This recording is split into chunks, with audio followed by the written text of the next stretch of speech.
이제 현재 유행하는 대형 헬스장들, 말만 하면 다 아는 스포머시기 여러 가지들 많이 있는데, 그 헬스장들이 한 달에 3만 원대로 가격들을 확 낮춰버린 거야. 그러니까 회원들이 동시에 수백 명이 몰리고, 그러면 센터 입장에서는 매출은 자연스럽게 느는데 회원들이 다 나오면 센터는 운영이 안 돼.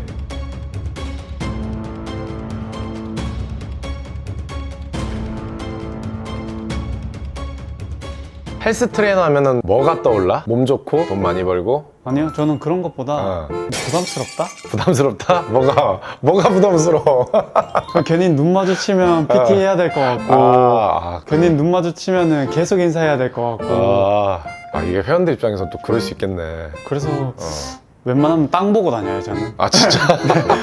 그거는 사실 틀린 얘기는 아닌 게, 특히 영업센터, 매출센터라 그러거든? 대형 센터들. 어떤 곳은 좀 주로 매출을 내는데 포인트를 내는 곳이고, 어떤 곳은 고객한테 조금은 더 진솔하게 다가갈 수 있는 그런 여건이 되는 곳들이 분명히 존재해. 그러니까 그거야. 우리들 입장에서도 대형 헬스장의 시설이 좋은 거지, 거기서 뭔가 전문 PT샵처럼 정말 정돈된 환경에서 나만을 이렇게 계속 안정적으로 챙겨주는 참 그런 코치들이 많이 있기가 쉽지 않은 구조야. 왜냐면 엄청난 그 매출 압박에 시달리거든.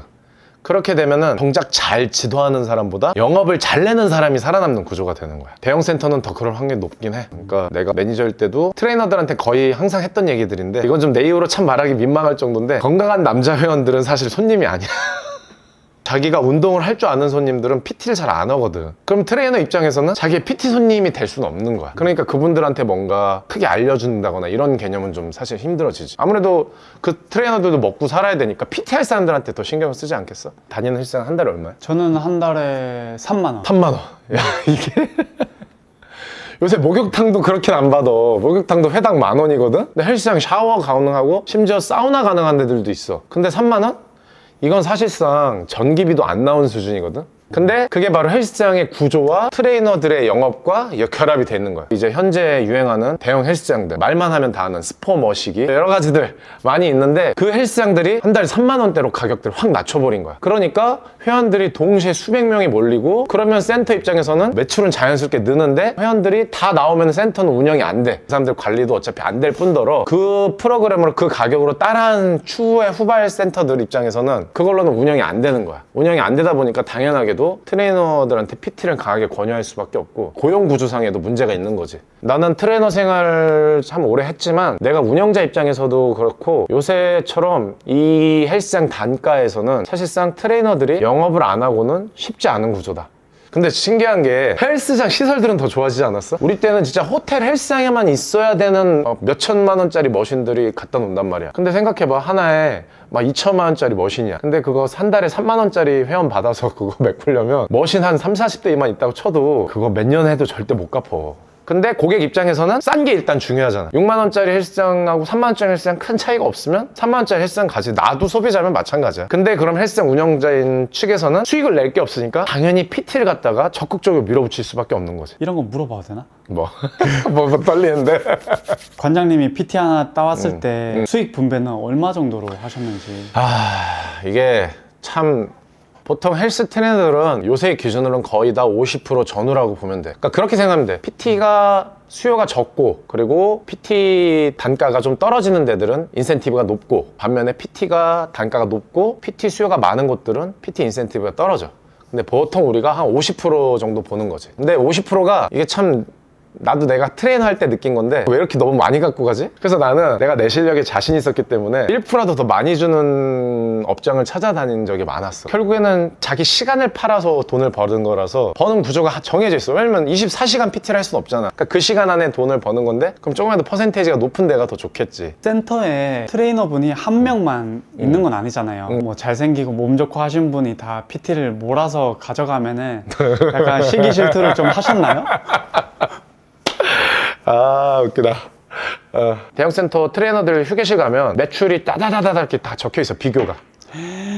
나랑 내 후배로 들어온 트레이너가 나보다 매출이 잘 나와. 그럼 내가 선배로서 기분이 좋겠어?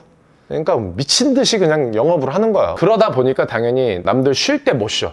그러니까 운동을 한다는 건 자기 몸을 잘 챙겨야 되는 건데 정작 트레이너들은 사실은 어떻게 보면 워라밸이랄까? 그런 라이프 스타일이 잘 안 지켜지는 경우가 많지. 그리고 뭐 센터들 측면에서도 사실 좀 조건들이 열악한 곳들이 많이 있어. 나도 옛날에 대형 헬스장에서 있었는데 트레이너가 밥 먹을 수 있게 해놓은 곳들이 내가 한 4-5군데 중에 한 군데밖에 없었어. 그러니까 다 막 계단에서 막 도시락 까먹고 이랬던 적이 있었으니까. 트레이너분들의 매출 압박이 있다고 하셨는데 네. 혹시 그 대표가 뭐 얼마 이상 안 나오면 너 다음 달부터 나오지 마 뭐 이렇게 말한다거나 그런 경우도 있나요? 직접적으로 그런 경우는 사실 쉽지는 않은 것 같고, 근데 트레이너 직업 특성상 수업을 해서 수업료를 받는 거잖아요. 그러니까 매출이 안 나온다는 건 내 수업료가 그만큼 안 나온다는 소리거든. 50%의 인센티브라고 치면 한 뭐 400만 원도 못 끊으면 200만 원의 PT 매출도 나한테 안 들어오는 건데, 그러면 하루 막 8시간 9시간 있는데 월 200도 못 본다면 이게 트레이너로서 버티기가 쉽지가 않겠죠. 트레이너는 기본급이라는 게 없나요? 물론 기본급이 있는 체육관도 있고 기본급이 없는 곳들도 있어요. 대신 그런 거는 인센티브가 낮아. 어찌됐든 그 기본급이 우리가 생각하는 기본 시급하고는 좀 다른 상태의 기본급이에요. 왜냐면 기본급을 다 받는데 수업을 하나도 못 끊어. 그럼 회사 운영자 입장에서는 완전 손해잖아. 이 영업직이란 특성 자체가 기본급을 많이 줄 수 있는 특성은 아닌 거지. 만약 기본급을 많이 준다면 둘 중에 하나야. 진짜로 PT가 없는 곳이어서 주거나 정말 PT를 엄청나게 많이 시켜서 이 사람이 그냥 혼자서 PT 끊어서 인센티브 받는 것보다 훨씬 더 많은 일을 시키려고 하는 곳이지. 그래서 사실 내가 트레이너 할 때는 나는 기본급 없는 곳을 좋아했어. 왜냐면 나는 내가 자신 있거든. PT를 많이 끊을 자신 있으니까 PT 끊는 만큼 돈 벌어 가겠다는 거지. 그러니까 트레이너가 세 종류 정도 나뉘는 것 같아. 첫 번째, 외모형. 그러니까 당연히 사람 대 사람을 대하면 사람이라는 게 기계가 아니기 때문에 이쁘고 잘생기면 똑같은 걸 알려줘도 기분이 더 좋아. 기분이 뭘 해도 기분이 좋은 거야. PT 싫어할 것 같은 뾰루퉁한 회원들한테도 이쁜 여자 코치 배정해주지? PT 등록 잘한다. 두 번째는 지식형 코치가 있어. 운동을 하는 게 아니라 배우고 싶어 하는 사람들도 있어. 이게 되게 차이가 있는 거야. 우리 지도자들, 나를 비롯해서 오랫동안 살아남고 오랫동안 깊이 공부한 지도자들 보면 지식형인 게 맞아. 고객이 진짜 필요로 하는 그런 지식. 그러니까 단순히 일반적인 머신 사용법 이런 거 알려주는 트레이너가 아니라 정말 재활이며 뭔가 기능적인 거며 프로필 여러 번 찍어봤던 경험이 있거나 시합을 나가고 싶어 하는 사람이 있으면 시합을 내보낼 수 있을 정도의 그런 훈련이 돼 있거나 이런 깊이가 있는 지도자여서 그거를 채워줄 수 있는 트레이너라면은 사실 그런 트레이너들은 진짜 오래 가지. 대신에 초반에 좀 힘들다. 갑자기 처음부터 지식이 살아남진 않으니까. 그리고 친근형이 또 따로 있어요. 이건 내가 별도로 묶는 건데 뭔가 운동을 잘하지도 않아. 그리고 뭔가 기술이나 뭐 지식이 깊지도 않은데 사람을 편안하게 해주는 그런 게 있어. 이게 사실은 나는 어떻게 보면은 끝판왕이라고 생각해. 이게 좀 되게 재밌는 얘기인데 내가 아는 헬스장 선배님이 있어서 거기 헬스장에 놀러 갔는데 자기는 헬스장에서 매출 1위 끊는 친구가 정말 기가 막히다는 거야. 그 친구를 데리고 봤는데 솔직히 표현하자면 정말 못생겼고 외모도 비위생적이어 보여. 그래서 뭐냐 그랬더니 이 친구는 그냥 사람을 편안하게 해준대. 그래서 이 친구랑 대화를 하면 특히 부모님 세대 회원님들 같은 경우는 되게 다들 오랫동안 만족을 한다는 거야. 내가 느낀 게 뭐냐면 어떻게 보면 사람들은 운동도 운동이지만 정말 자신을 진심으로 챙겨준 사람을 원하는 게 아닐까? 이런 걸 난 느꼈던 거지. 운동도 결국에 하나의 기술이거든. 운동만 잘하는 거는 사실 PT 매출하고는 큰 차이가 없어. 오히려 대표 입장에서는 시합 자주 나가는 트레이너는 마냥 좋은 건 아니야. 오늘 이 시간에 운동해야 되는데 이 시간에 갑자기 고객이 PT를 변경해달래. 근데 시합 준비하는 사람이 그게 쉽게 돼? 고객한테 편하게 얘기가 잘 안 되지. 그러니까 시합을 주로 하는 분들이 친절한 트레이너들은 또 그렇게 많지는 않았던 것 같아. 내 경험상. 그래서 트레이너들 구인 광고 보면 의외로 선수보다는 선수가 아닌 사람들 찾는 구인 광고가 더 많아. 겁만 줬잖아요. 트레이너 하지 마라. 겁만 줬으니까 장점 한 3가지만 얘기하고 마무리해볼까요? 혈압이나 당뇨가 있었던 분이 있었는데 한 6개월 정도 PT 받고 혈압약을 끊고 당뇨 수치가 떨어졌어. 말도 안 될 정도의 되게 놀라운 변화잖아. 감사하다. 뭐 고침밖에 없다.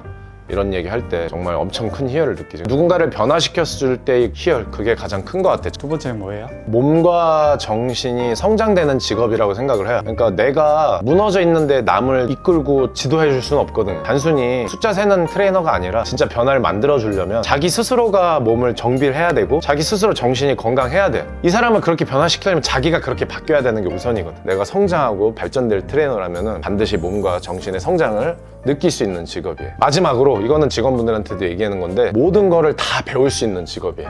고객을 응대하는 것 자체가 바로 서비스직이죠. 근데 단순히 응대가 아니라 그분이 내가 PT를 할 수 있도록 설득을 해야 돼. 협상의 기술을 배워야 되는 거지. 설득하는 과정. 그리고 고객한테 홍보를 할 수 있어야 되는데 마케팅을 또 배울 수 있어야 돼. 자기 공부를 해야 되니까 연구를 해야 돼. 그리고 뭔가 홍보를 해야 되니까 브랜딩을 갖고 있어야 되고. 그러니까 이 트레이너라는 직업 하나가 사실은 제가 생각했을 때 거의 모든 영역의 것들을 총망라한 테크닉들을 배우고 개발해야 되는 직업이에요. 그러니까 그냥 쉽게만 생각하면 자기 장점 한두 가지로도 버틸 수는 있지만 결국엔 오래 살아남는 트레이너들이나 코치들을 보면 이런 것들이 충분히 고르게 발달되어 있다. 그런 거에 성장 욕구가 있는 분은 되게 재미가 있을 거예요. 헬스 트레이너라는 직업이 더 오래 지속되려면 개인의 열정이 아니라 분명 구조가 바뀌어야 되는 부분은 존재합니다. 하지만 자본주의 시대에서 헬스장 가격이 이렇게 저가격으로 떨어져 있는 한 그 구조가 쉽게 바뀔 것 같지는 않다는 생각이 들어요. 자, 그렇다면 헬스 트레이너들, 운동 지도자들은 어떻게 살아남아야 되냐? 힘들지만 의미가 없으면 버틸 수 없는 직업이기에 고객들을 지도하고 그 안에서 자기가 찾을 수 있다면 헬스 트레이너들은 살아남을 수 있을 겁니다. 그러니까 저는 그 의미를